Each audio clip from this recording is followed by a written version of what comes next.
ಸಾಕಷ್ಟು ಪುರಸ್ಕಾರಗಳ ಬಿರುದುಗಳ ಒಡೆಯ, ಬರೆದ ಪ್ರತಿ ಅಂಕಣ ದಾರಿದೀಪವಾದ ಅದೆಷ್ಟೋ ಕತೆಗಳ ಸಾರಥಿ. ಆ ಹೊತ್ತಿಗೆ ಮುಖ್ಯವಾದ್ದು ರವಿ ಬೆಳಗೆರೆ, ಅದು ಓನರ್. ಅವ್ರು ತಗೊಂಡೆ ರವಿ ಬೆಳಗೆರೆ ಅಂತ ಬಂದಿದ್ದಾರೆ, ಅಡ್ರೆಸ್ ತಗೊಂಡು ಕಳಿಸಿ ಅವ್ರನ್ನ ಅಂತ ಹೇಳಿದ್ರು. ನಮ್ಗೆ ಅಡ್ರೆಸ್ ತಗೊಂಡು ಕಳಿಸಿ ಅಂತ ಹೇಳಿದ್ರೆ ಬೇಡ ಅವನು ಅಂತ ಲೆಕ್ಕ. ತುಂಬಾ ಅವಶ್ಯಕತೆ ಬಿತ್ತು. ನಾನು ಹೋಗಿ ವೆಂಕಟೇಶ್ ಅಂತ ಹೇಳಿದೆ, ರವಿ ಬೆಳಗೆರೆ ನನಗೆ ಬೇಕೇ ಬೇಕು 100%. ಒಂದು ಶಕ್ತಿ ಅವನು, ವ್ಯಕ್ತಿಯಿಂದ ಇರ್ಲಿಕ್ಕೂ ಸಾಧ್ಯ. ಆಕ್ಸಿಡೆಂಟ್ ಆಗುವ ಲಾಸ್ಟ್ ಮೂಮೆಂಟ್ ಇದೆ, ತುಂಬಾ ತಲೆಯಲ್ಲಿ ಕೂತ್ಕೊಂಡಿದ್ದಾರೆ. ಶಂಕರ್ ನಾಗ್ ಹೋಗ್ಬಿಟ್ಟ. ಆ ಶಾಕಿನ ನಾನು ಹೊರಗೆ ಬರಲಿಲ್ಲ, ಏನು ಸುದ್ದಿ ಬರೀರಿ ಸಾವಿನಲ್ಲಿ ಮುಂಚಿನ ಓಟ. ಶಂಕರ್ ನಾಗ್ ಅವರ ಸಾವಿನ ಬಗ್ಗೆ ಇವತ್ತಿಗೂ ಸಾಕಷ್ಟು ಅನುಮಾನಗಳಿದೆ. ಅನಂತನಾಗ್ ಹೇಳಿದ ಪ್ರಕಾರ ಚಿತ್ರರಂಗ ಸ್ವಯಂ ಘೋಷಿತ ಬಂದ್ ಆಗಿತ್ತಂತೆ. ಇಡೀ ಬೆಂಗಳೂರು ಸ್ಮಶಾನ. ರಾಜ್ಕುಮಾರ್ ಇರುವಾಗ ಸಮಸ್ಯೆ.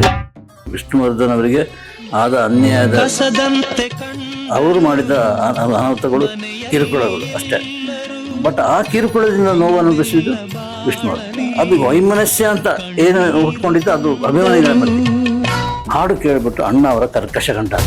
ಪಾರ್ವತಮ್ಮ ಆ ಭಾಷೆಯಲ್ಲಿ ಮಾತಾಡ್ತಾರೆ ಅಂತ ನಂಗೆ ಗೊತ್ತಾದ್ದೇ ಅಲ್ಲಿ. ಪ್ರೊಫೆಷನ್ ಬೇರೆ, ರಿಲೇಷನ್ ಬೇರೆ ಅಂತ.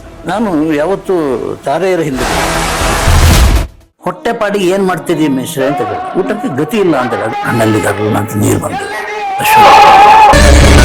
ಒಂದು ವಾರದಲ್ಲಿ ಒಂದು ಲೆಟರ್ ಬಂತು ನನಗೆ, ಇದು ನೀವು ಮಾಡಿದ ಕಿತಾಪತಿ, ನನ್ನ ಅಪ್ಪಾಜಿಯನ್ನು 8 ವರ್ಷ ಬದುಕಿಸಿದ್ರೆ ಅದು ನಿಮ್ಮ ಬರಹ, ಮತ್ತು ನೀವು ಏನು ಬೇರೆ ಕೆಲಸ ಇಲ್ವೇನ್ರಿ ನಿಮಗೆ? ಈಗ ಆತಿಥ್ಯ ನನಗೆ ಸಾಕಾಗಿದೆ, ನಿಮ್ಮ ಸಂದರ್ಶನ ಬೇಡ, ಏನು ಬೇಡ, ನಿನ್ನ ಮೂಲಕ ಯಾಕೆ ನಾನು ದಾನ ಮಾಡ್ಬೇಕು. ಇವತ್ತಿಗೆ ಅಂತ ಒಂದು ಖಡಕ್ ಧ್ವನಿ, ಆ ನಂಬಿಕೆ ಇಲ್ಲ ಈಗ ಯಾರು.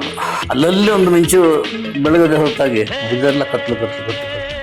ಆಮೇಲೆ ಈ ವರ್ಷ 3 ವರ್ಷಕ್ಕೆ 4 ವರ್ಷಕ್ಕೆ ಒಂದು ಸಿನಿಮಾ ಮಾಡ್ತಾ ಇರೋದು, ಅದು ದೊಡ್ಡ ಡ್ರಾಬ್ಯಾಕ್. ನೆಕ್ಸ್ಟ್ ಏನು ಪ್ಯಾನ್ ಇಂಡಿಯಾ ಹುಚ್ಚು. ಈಗ ರಾಜ್ ಬಿ ಶೆಟ್ಟಿ, ಅವನು ಯಾವ ಮಂಗಳೂರು ಭಾಷೆ ಶುರುವಾದ್ದೇ ಲೇವಡಿ ಏನು ಕನ್ನಡ ಇಂಡಸ್ಟ್ರಿಯನ್ನು ಸೆಟ್ರೆ ಆಳ್ತಾ ಇದ್ದಾರೆ. ಅಂದ್ರೆ ಈ ಪ್ಯಾನ್ ಇಂಡಿಯಾದಿಂದ ಹೊರಗೆ ಬಂದು ಚಿತ್ರಗಳನ್ನ ಕೊಡ್ತಾ ಇದ್ದ ಒಬ್ಬ ವ್ಯಕ್ತಿ ಅಂದ್ರೆ ನಮ್ಮ ಚಾಲೆಂಜಿಂಗ್ ಸ್ಟಾರ್ ದರ್ಶನ್ ಅವರು. ತೀರ್ಪು ಕೊಡ್ಲಿಕ್ಕೆ ನಾವು ಯಾರು ಅಲ್ಲ, ಆದ್ರೆ ನನ್ನ ಸಂಪರ್ಕದಲ್ಲಿದ್ದಾಗ ನಾನು ನೋಡಿದ ದರ್ಶನ್ ಇದ್ದಾರಲ್ಲ ಬೇರೆ. ಇರ್ತಿದ್ರೆ ಒಂದು ವರ್ಷಕ್ಕೆ ಒಂದು 3 ಸಿನಿಮಾ ಸುಮ್ಮನೆ ಆ ಹುಡುಗರ ಜೊತೆ ಕೂತ್ಕೊಂಡು ನೆಲದಲ್ಲಿ ಕೂತ್ಕೊಂಡು ಊಟ ಮಾಡ್ತಾನೆ ಅಂತ.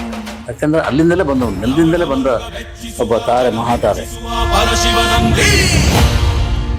ನನ್ನ ಮೇಲೆ ದೊಡ್ಡ ಆಪಾದನೆ ಬರ್ತಾ ಇತ್ತು.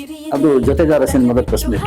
ಸ್ಟಾಪ್ ಅಂತ, ಸಾರಿ ಅಷ್ಟೇ, ಒಂದು 2 ಅಕ್ಷರ ಅದು ಹೇಳ್ಬಿಟ್ಟು ನಾನೇಕೆ ಕೇಳ್ಬೇಕು, ಸಾರಿ ನೀವು ಹಾಗೆಲ್ಲ ಮಾತಾಡ್ಲಿಕ್ಕಾಗಲ್ಲ. ನಾವು ಪತ್ರಕರ್ತರು ನಾವು ಪ್ರಶ್ನೆ ಕೇಳಿದ್ವಿ, ಒಂದು ಕೇಳ್ತಾ ಇದ್ದೀವಿ, ನಾನು ಯಾವ ಕಾರಣಕ್ಕೂ ಕ್ಷಮೆ ಕೇಳಲ್ಲ, ನಿಮ್ಗೆ ಬೇಕಿದ್ರೆ ಇದ್ದು ಹೋಗಿ ಅಂತ ಹೇಳಿ. ಅಲ್ಲಿಗೆ ರಮೆ ಬರಬಾರ್ದು ಅಂತ ಹೇಳಿ ಬಿಟ್ಟು ಹೋದ ಜಾಗ ಇದೆಯಲ್ಲ, ಆ ಸೀಟ್ ಇವತ್ತಿಗೂ ಖಾಲಿ ಇದೆ. ಇಲ್ಲಿ ಸುದೀಪ್, ಇಲ್ಲಿ ದರ್ಶನ್, ಅದರಲ್ಲಿ ನಾನು. ಸುದೀಪ್ ಏನು ದರ್ಶನ್ದು ಯಾಕೆ ಮತ್ತೆ ಸರಿ ಹೋಗಲ್ವಾ ಅಂತ. ಗುರುಗಳೇ ಅದು ಮಾತ್ರ ಕೇಳಬೇಡಿ, ಆ ವಿಷಯ ಬೇಡ. ಒಬ್ಬ ಪುಟ್ಟವಣ ಇಲ್ಲ, ಅದು ತಾಕತ್ತು, ಒಬ್ಬ ನಿರ್ದೇಶನ ತಾಕತ್ತು.